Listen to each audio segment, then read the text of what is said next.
Les services de sécurité et du renseignement soudanais ont déjoué tôt ce jeudi un complot visant la sécurité de l'État. Selon le centre des médias du pays, ce complot est dirigé par des responsables des partis d'opposition. Les autorités enquêtent à la fois sur l'application du personnel militaire et civil. Le Front révolutionnaire soudanais, une alliance de groupes rebelles originaires des différents États du Soudan, affirme avoir pour objectif de renverser le régime de Khartoum dominé par les Arabes.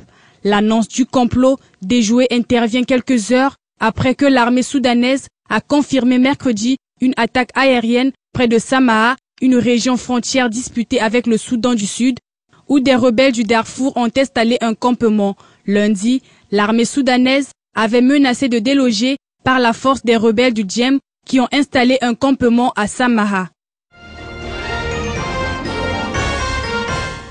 Des milliers de sympathisants de l'opposition politique mauritanienne ont participé mercredi soir à Nouakchott à une marche pour exiger la démission du président Mohamed Ould Abdel Aziz.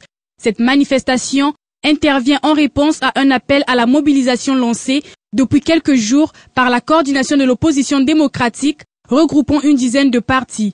Au cours de cette marche déclenchée à partir de la mosquée marocaine sur l'avenue John Kennedy, au centre de la capitale, les sympathisants de l'opposition ont arboré des slogans hostiles au président Ould Abdel Aziz, qualifiant son régime de militaire.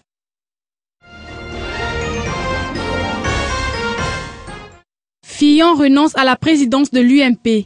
Après l'élection polémique de l'UMP en France, l'ancien chef du gouvernement François Fillon, contestant la victoire de Jean-François Copé, renonce à se battre tout en refusant que son rival dirige le parti. L'élection du chef du premier parti d'opposition de France, l'Union pour le mouvement populaire, a viré mercredi au psychodrame. Dernier coup de théâtre dans cette pièce à plusieurs actes, Fillon a menacé de saisir la justice pour contester l'élection de son rival.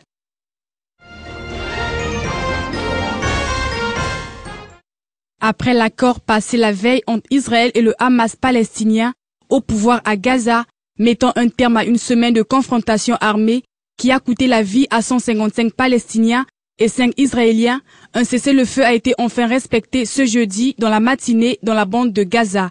La trêve est entrée en vigueur à 19h heure GMT, 21h heure locale, selon le texte de l'accord annoncé au Caire par le chef de la diplomatie égyptienne, Mohamed Kamel Ham, aux côtés de son homologue américaine, Hillary Clinton.